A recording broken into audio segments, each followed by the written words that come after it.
subscribe the channel and press the bell icon for upcoming videos. Hello friends, welcome to my channel Pharmacology Concepts by Rajesh Chaudhary, and in this video I will discuss about the basic pathophysiology of the AIDS disease और AIDS infection.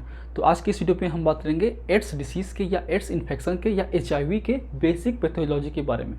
बात करें इस topic की तो अगर pharmacy के student हैं तो आपके B Pharm second semester unit number 5 pathology subject का पार्ट है। ये बहुत ही इंपॉर्टेंट क्वेश्चंस है। इस टॉपिक से फ्रिक्वेंटली आपके शॉर्ट क्वेश्चंस आते ही हैं हर साल, तो इसलिए इस टॉपिक को आप जरूर देखिए, कंप्लीट देखिए, ताकि आपको इजीली नोट्स मिल सके, समझ में आ सके कि किस तरीके से आपको एग्जाम में करना है। इससे आपके ऑब्जेक्टिव भी क्वेश्चंस आते हैं। And if you want to watch my previous videos regarding the pathology और anatomy and physiology, you can check description box below और by using this link. So now let's discuss about the topic.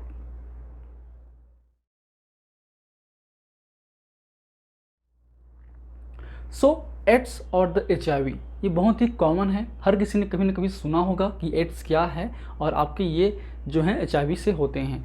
तो ads क्या है basically? Ads short form में हम ads बोलते हैं। इसका जो फुल फॉर्म है वो है आपका acquired immuno deficiency syndrome. Means ऐसा सिंड्रोम जिसमें आपकी जो इम्यून सिस्टम है वो डिफिशिएंसी हो जाती है, वो डिफिसिट हो जाती है। एक्वायर्ड मतलब बाद में हम बाहर से इसको लेते हैं, इनटेक करते हैं। पैसिव की बात करें या आपकी जो जन्मजात होती हैं, हेरिडिटरी होती हैं, वो आपके एक्वायर्ड नहीं होती हैं। एक्वायर्ड का मतलब होता है बाद में हम गेन करना, बाद में उसको लेना। ठीक है, तो ये एक तरीके से एक्वायर्ड इम्यूनो डिफिशिएंसी सिंड्रोम है। मीन्स इस डिसीज़ पे आपके जो इम्यून सिस्टम है वो बहुत ही वीक हो जाते हैं, इम्यूनिटी बहुत ही लॉस हो जाती है। इसको हम HIV या ह्यूमन इम्यूनोडिफिशिएंसी वायरस भी बोलते हैं। जो भी इसका वायरस है उसको हम ह्यूमन इम्यूनोडिफिशिएंसी वायरस भी बोलते हैं, क्योंकि ये जो वायरस हैं, ठीक है, वो हमारे ह्यूमन बीइंग के इम्यून सिस्टम को कमज़ोर करता है, वीक करता है। जो एक्चुअल में जो पैथोजेंस हैं, जो वायरस हैं, वो है आपका रेट्रोवायरस। ठीक है, इस रेट्रोवायरस की वजह से ही आपको HIV या फिर एड्स होगा, जो एक तरीके से RNA वायरस है। ठीक है, बात करें वायरस के तो उसमें भी आपके DNA वायरस हैं, RNA वायरस हैं। DNA वायरस की बात करें जैसे कि आपका हर्पीज़ वायरस वगैरह हो गया है ना।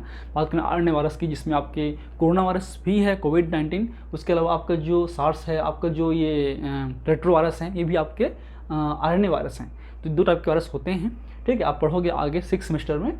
फिर बातें हैं इसके अफेक्टेड सिस्टम की, तो आपका क्या होगा, ये मेनली इम्यून सिस्टम, ये आपके इम्यून सिस्टम को मेनली अफेक्ट करता है प्राइमरली।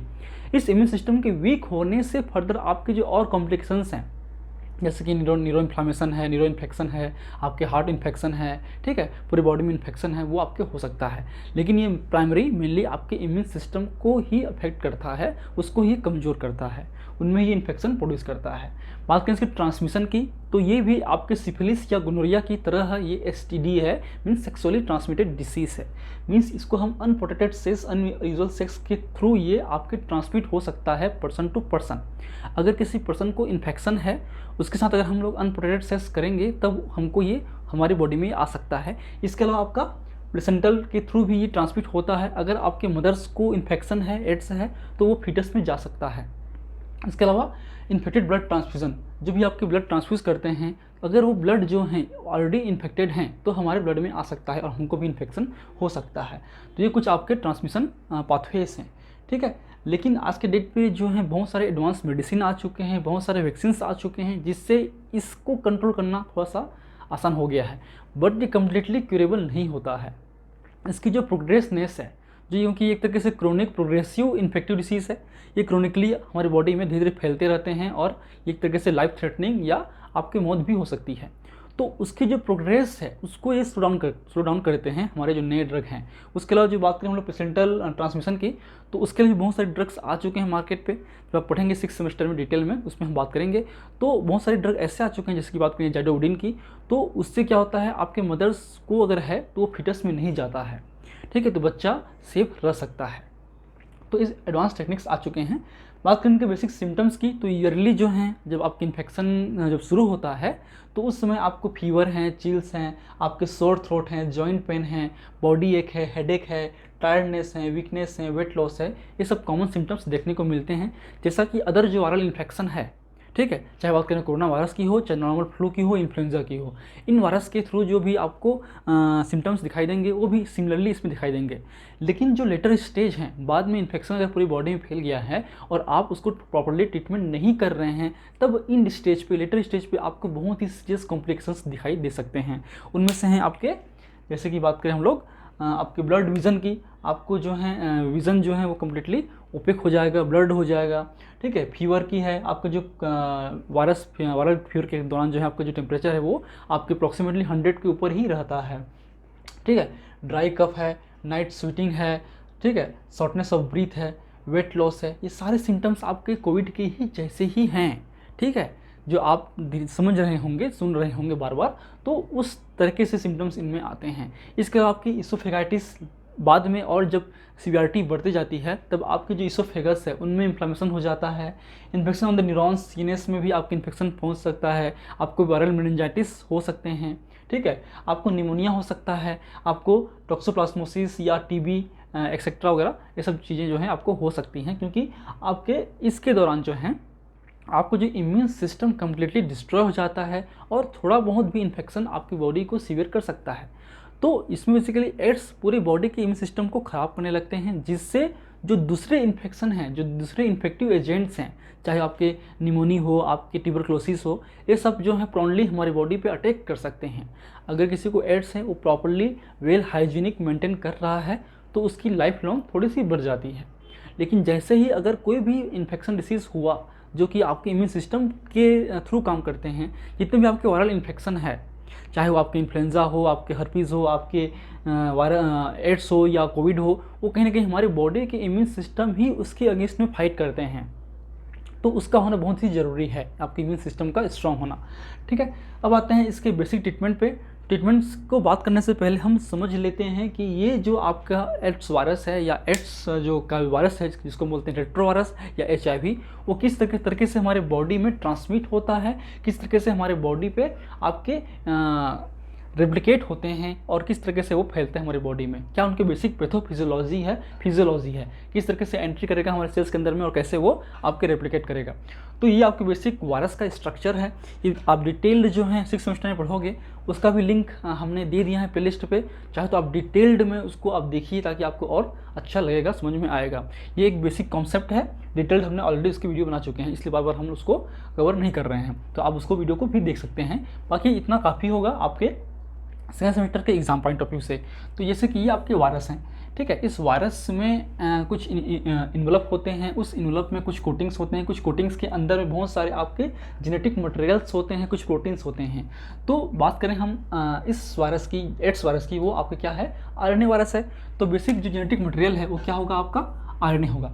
उस RNA के अलावा भी बहुत सारे जो प्रोटीन्स हैं वो होते हैं आपके वायरस के अंदर पे, वो हैं आपके प्रोटीज एंजाइम, इंटीग्रेस एंजाइम और रिवर्स ट्रांसक्रिप्टेस एंजाइम, जो कि बहुत ही इसेंशियल है। उसके अलावा भी बहुत सारे होते हैं।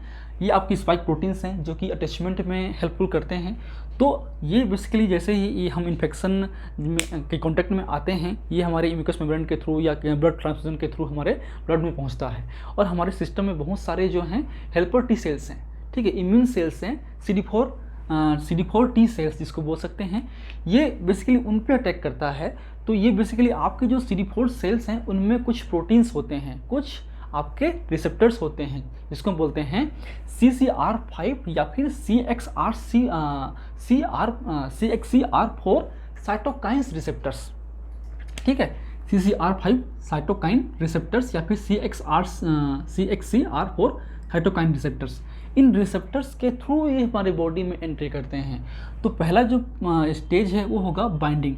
तो ये इन रिसेप्टर्स के थ्रू आपके जाके प्रोटीन, जो आपका वायरस है वो इन पे जाके अपने स्पाइक प्रोटीन्स के थ्रू ये बाइंड करता है। ठीक है, ये आपके बाइंड करेगा इन प्रोटीन से। ठीक है, बाइंड करने के बाद ये एंट्री करेगा हमारे सेल्स में, ये एंट्री करते हैं। एंट्री करने के बाद ये होता है इसमें अनकोटिंग, मतलब जो भी आपकी इसमें कोट इन्वेलप के अंदर में जो निकला इन्वेलप है उसके अंदर में जो भी आपके मटेरियल्स हैं, जेनेटिक मटेरियल्स हैं, प्रोटीन्स हैं, एंजाइम्स हैं, वो आपकी रिलीज़ करेंगे हमारे सेल्स के अंदर पे। ये जो पूरा हो रहा है आपके सेल्स में हो रहे हैं, ये जो पूरा कॉन्सेप्ट है यहाँ से, ठीक है, एक तरीके से यहाँ से ये पूरा आपके CD4 सेल्स हैं एक तरीके से। तो यहाँ पे जो है आपके वायरल RNA आ गया, ठीक है, इस कोटिंग के थ्रू निकलने के बाद उसके अलावा कुछ आपके जो एंजाइम्स हैं, आपके जो प्रोटेस एंजाइम हैं, इंटीग्रेस एंजाइम हैं, आपके रिवर्स ट्रांसक्रिप्टेस एंजाइम हैं, तो वे सब आ गए। ठीक है, अब ये जो हैं नेक्स्ट में क्या होता है, आपके रिवर्स ट्रांसक्रिप्शन नेक्स्ट स्टेज है। रिवर्स ट्रांसक्रिप्शन में आपकी reverse transcriptase, viral reverse transcriptase, जिसको हम viral RNA dependent DNA polymerase enzyme भी बोलते हैं। ठीक है, जनरली ट्रांसक्रिप्शन में क्या होता है, डीएनए टू आरएनए बनता है। ठीक है, लेकिन रिवर्स ट्रांसक्रिप्शन में आरएनए टू डीएनए बनेगा। तो एक तरीके से ये जो वायरल आरएनए है वो आपके रिवर्स ट्रांसक्रिप्टेस के थ्रू, रिवर्स ट्रांसक्रिप्शन के थ्रू आपके वायरल डीएनए बनाएगा। ठीक है, अब सेकेंड स्टेप में आएगा इंटीग्रेस। जो एंजाइम था इंटीग्रेस, इसका रोल है, इसका रोल हो गया। अब ये इंटीग्रेस क्या करता है, आपके इस वायरल डीएनए को आपके डीएनए में मर्ज करता है, कॉपी करता है। तो ये हमारा ह्यूमन डीएनए है, जो ग्रीन कलर का है वो हमारा ह्यूमन डीएनए है। उस ह्यूमन डीएनए में जो ये आपके कट करके, ये ओवरलैप नहीं करता, कट करता है, कट करने के बाद इस वायरल आरएनए को उस पर जाके पेस्ट कर देता है एक तरीके से। तो आधे आपके वायरल ह्यूमन डीएनए हैं और आधे आपके वायरल डीएनए हो गया। ठीक है, अब क्योंकि अब ह्यूमन हमारे डीएनए में पहुंच गया है, तो हमारा डीएनए एक तरीके से अब हमारा है वो, तो हमारे बॉडी उसके अगेंस्ट में कुछ काम नहीं करता। ठीक है, लगता है इसको ये हमारा ही डीएनए है। तब ये हमारे जो नॉर्मल प्रोसेस होते हैं हमारे बॉडी के अंदर में, हमारे सेल्स के अंदर में, उसके थ्रू जो सिंपल ट्रांसक्रिप्शन प्रोसेस है, ट्रांसक्रिप्टेस एंजाइम के थ्रू ये बनाता है हमारा एमआरएनए। और इस एमआरएनए से ही आपके क्या होते हैं, जो पॉलीपेप्टाइड्स हैं, फंक्शनल प्रोटीन्स हैं, वो बनते हैं। तो ये एमआरएनए फर्दर आपके ट्रांसलेशन के थ्रू, ठीक है, क्योंकि आपके डीएनए से आरएनए का बनना ट्रांसक्रिप्शन, आरएनए से या एमआरएनए से प्रोटीन का बनना आपके ट्रांसलेशन। तो ये ट्रांसलेशन के थ्रू बनाते हैं हमारे पॉलीपेप्टाइड्स। लेकिन ये जो आपका आरएनए है ये एक तरीके से वायरल आरएनए है, और ये जो आपके डीएनए है, वायरल जीनोम है, वो फर्दर आपके वायरल आरएनए में कन्वर्ट्स हो जाते हैं नॉर्मल ट्रांसक्रिप्शन के थ्रू। फिर ये एमआरएनए आपको बनाएगा पॉलीपेप्टाइड, जो कि एक तरीके से वायरल पॉलीपेप्टाइड है। क्लियर है। अब ये जो पॉलीपेप्टाइड्स हैं, क्योंकि ये एक तरीके से अभी फंक्शनल प्रोटीन नहीं है, ये केवल पॉलीपेप्टाइड्स हैं, चेन्स हैं पेप्टाइड्स के। तो ये आपके जो एंजाइम हैं, प्रोटीएस एंजाइम, इस प्रोटीएस एंजाइम के थ्रू इन जो पॉलीपेप्टाइड्स हैं उनमें होगा proteolysis, means break down of the polypeptide and form a functional protein. तो अल्टीमेटली ये वायरल फंक्शनल प्रोटीन्स में चेंज होते हैं। उसके अलावा क्योंकि ये एंजाइम्स भी प्रोटीन नहीं होते हैं, all enzymes are the protein in nature, पता होगा। तो ये फिर आपके जो भी इंटीग्रेस थे, प्रोटीज थे, रिवर्स ट्रांसक्रिप्टेस थे, वो सब बनाएगा। और ये जो वायरल आरएनए है डायरेक्ट आपके जीनोम से बन गया।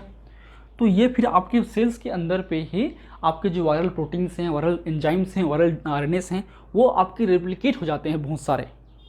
और रेप्लिकेट होने के बाद ये आपके असेंबलिंग होते हैं। लास्ट स्टेप है आपका असेंबलिंग। ठीक है, लास्ट होगा आपका 9th स्टेज है आपका असेंबलिंग। ठीक है, तो असेंबलिंग के थ्रू आपके जो बहुत सारे छोटे प्रोटीन्स बनेंगे और इस तरीके से आपका जो वायरस है वो एक मैच्योर वायरस में कन्वर्ट्स होगा और आपके रिलीज़ करेंगे हमारे सेल से टूट के, लाइसिस कर करके। तो बहुत सारे वायरस का जो लोड है वो बढ़ते रहते हैं। सिमिलर पाथवे होते हैं आपके कोविड को लेकर भी, थोड़ा बहुत चेंजेस होंगे, थोड़ा बहुत प्रोटीन्स का ऊपर नीचे होगा, लेकिन आपके सेल्स का अलग अलग होगा। लेकिन इस तरीके से ही आपका वायरल जो है रेप्लिकेट होते हैं हमारे बॉडी के अंदर में, क्योंकि वायरल एक तरीके से नॉन लिविंग थिंग्स भी हैं। तो ये हमारे होस्ट सेल्स के जो मेटाबॉलिक फंक्शंस हैं, जो डीएनए हैं, आरएनए हैं, उनको ये यूटिलाइज करके अपना रेप्लिकेट करते हैं। लिविंग होने के लिए बहुत ही ज़रूरी है कि वो सेल्फ रेप्लिकेट कर सके, लेकिन वायरल सेल्फ रेप्लिकेट नहीं कर सकता, उसको होस्ट की ज़रूरत होती है रेप्लिकेट करने के लिए। तो ये इस तरीके से वायरल लोड हमारी बॉडी में बढ़ता है और ये फिर वायरस जो हैं आपके हमारे इम्यून सिस्टम को, इन्फ्लामेटरी रिस्पॉन्स को एक्टिवेट करेंगे, जिससे जो आपको सिम्टम्स आएंगे, जो फीवर हैं, आपके शॉर्टनेस ऑफ ब्रीथ हैं, सब आपके यही इन्फ्लामेटरी और इम्यून सिस्टम के रिस्पॉन्स होते हैं। अब इस वायरल आरएनए जो हैं, जो आपका रेट्रोवायरस है, वो आपके हमारे CD4 सेल्स पे अटैक करते हैं। ठीक है, CD4 टी हेल्पर सेल्स, जो कि बहुत ही इम्पोर्टेंट आपके टी सेल्स हैं, जो कि हमारे इम्यूनिटी को स्ट्रॉन्ग करता है। तो इसलिए जो है आपके एक्यूट कंडीशंस में हमारे जो CD4 सेल्स हैं वो डिक्लाइन होने लगते हैं, बहुत कम हो जाता है। इस CD4 काउंट जो है अप्रोक्सीमेटली 350 से अंडर हो जाता है। इसकी वजह से जो है आपके इम्यून सिस्टम वीक हो जाता है और फर्दर आपके जो सेकेंडरी इन्फेक्शन का रिस्क है वो बढ़ जाता है, ठीक है। लेकिन हमारे बॉडी के अंदर में केवल CD4 सेल नहीं हैं, CD8 T सेल्स भी हैं। तो कहीं ना कहीं जो CD8 T सेल्स हैं अगर वो स्ट्रांगली वर्क करते हैं तो ये CD8 सेल्स इन जो वायरस हैं उनके अगेंस्ट में लड़ता है, अटैक करता है, उनको किल करता है। लेकिन CD8 सेल्स सफिशेंट नहीं होते हैं कि वो पूरे वायरस को किल कर सके। जो नॉर्मल फ्लू हैं उनमें हमारा इम्यून सिस्टम स्ट्रांग होता है, हमारे पूरे इम्यून सिस्टम का जो एंटीबॉडीज़ हैं, जो T सेल्स हैं, वो उनके अगेंस्ट में काम करके उनको कम्प्लीटली डिस्ट्रॉय कर सकते हैं और हम ठीक हो सकते हैं। लेकिन इसके केस में क्योंकि CD4 सेल्स बहुत ही कम हो जाते हैं, क्योंकि वो उन पे मेजरली अटैक करता है। ये जो वायरस है हमारे CD4 T सेल्स पे ही जाके अटैक करता है और उसमें मिल जाता है। तो अब वो अपने आप पे कैसे काम करेगा, अपने आप पे कैसे वर्क करेगा। लेकिन जैसे ये जो फंक्शनली लेकिन जो T सेल्स में अंदर घुस गया तब उसके जो मेजर फंक्शंस को ये काम करने नहीं देता है। इसलिए CD4 सेल्स का जो एक्चुअल काउंट है वो धीरे धीरे कम हो जाते हैं, क्योंकि वो आपके टूटेंगे और रिलीज होंगे। तो टूटेंगे तो ये खराब हो गया सेल। तो इस तरीके से आपका ये प्रोसेस चलता है। तो कहीं ना कहीं ये जो प्रोसेसेस हैं, इन प्रोसेसेस को अगर हम ब्लॉक कर दें, इनहिबिट कर दें, तब हम इस वायरस के खिलाफ लड़ सकते हैं। तो हमारा जो ड्रग है, ट्रीटमेंट है, इन्हीं पाथवे का इनहिबिटर्स हैं। इन्हीं पाथवे को रोकने के लिए ही हम ड्रग देते हैं। जो पहला है मेजर है वो है आपके reverse transcriptase inhibitors. Detailed drug की फार्माकोलॉजी हैं, ड्रग्स के बारे में है, हमने ऑलरेडी 6 सेमेस्टर में कवर किया हुआ है। लिंक भी नीचे है एक बेसिक पाथवेज का, उसको भी आप देख सकते हैं, ठीक है। तो ये आपके रिवर्स ट्रांसक्रिप्टेज इनहिबिटर्स हैं, मीन्स ऐसे ड्रग्स जो आपके इस पाथवे को इनहिबिट करेंगे। ये है आपका रिवर्स ट्रांसक्रिप्टेज को ब्लॉक करेंगे। तो वो जो ड्रग आते हैं उनमें आते हैं आपके ज़िडोविडिन, लेमोविडिन, ये आपके न्यूक्लियोसाइड डेरिवेटिव हैं, मतलब जो भी आपके pyrimidine एनालॉग हैं ये वही हैं। उसके अलावा आपका इफाविरेंज, नेविरापिन वगैरह भी ड्रग हम दे सकते हैं। सेकेंड है आपका प्रोटीएस इनहिबिटर्स, जो ये आपका प्रोटीएस एंजाइम है जिससे आपका जो एक इनएक्टिव पेप्टाइड से एक्टिव या फंक्शनल प्रोटीन्स में चेंज होते हैं, इसको ये ब्लॉक करते हैं, आपका प्रोटीएस एंजाइम, ठीक है, प्रोटीएस एंजाइम इनहिबिटर्स। तो उसमें ड्रग आते हैं आपके इंडिनावीर, सिक्विनावीर, रोटिनावीर वगैरह जो नावीर्स हैं वो आते हैं। थर्ड है आपका इंटीग्रेस इनहिबिटर्स। नेक्स्ट स्टेज है आपका ये जो इंटीग्रेस एंजाइम है उसको इनहिबिट करना, उससे जो डीएनए है, वायरल डीएनए है, वो उसमें कॉपी नहीं हो पाएंगे। तो उसमें जो ड्रग आते हैं वो है आपका राल्टेग्राविर, ठीक है। उसके अलावा जो आपका रोटावायरस का जो रेट्रोवायरस का जो वैक्सीन्स हैं वो भी हम यूज़ कर सकते हैं।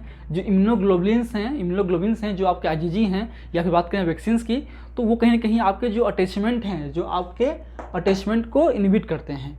इसके अलावा आपका एंट्री ब्लॉकर्स जिसमें आते हैं आपका एफुविराटाइड या फिर माराविरोक, जो माराविरोक ड्रग हैं, ये सब जो ड्रग हैं आपके इस एंट्री को जो है ब्लॉक करेंगे। तो इन पाथवे के थ्रू हम एड्स को ट्रीट कर सकते हैं, ठीक कर सकते हैं। इसका जो टेस्ट है आपके RT-PCR हैं, एलिजा टेस्ट हैं, एंटीजन एंटीबॉडी टेस्ट हैं, बहुत सारे टेस्ट अवेलेबल हैं एड्स को करने के लिए। तो बहुत ही इजीली हम कर सकते हैं। जैसे कि कोविड के लिए हम यूज़ करते हैं सिंपल RT-PCR या फिर एंटीजन टेस्ट हैं, उसी तरह से हम एड्स को भी डिटेक्ट कर सकते हैं। तो जो भी आपके जो प्रेगनेंसी के दौरान जो हैं आपको ये HIV टेस्ट कराना ज़रूरी होता है, क्योंकि अगर प्रेग्नेंट लेडी को इन्फेक्शन है, ठीक है, तो बेहतर है कि हम उसको आइडेंटिफाई कर लें और आइडेंटिफाई करने के बाद हम उसको ट्रीटमेंट शुरू कर दें, जिससे जो है वो कम से कम जो बेबी है, फिटस है, वो सेफ़ हो जाएगा। इसलिए जब भी आप प्रेग्नेंट होते हैं तो डॉक्टर की सलाह पे आपको HIV टेस्ट कराना होता ही है, मदर का और फादर का भी, दोनों का, ठीक है। सो these are the basic pathophysiology of the AIDS disease, and if you want to know this lecture, please take a screenshot in last, and if you like my videos, please press the like button, share with your friend, and any feedback please comment on the comment section. That motivates me for the upcoming videos. In last, thank you, keep watching.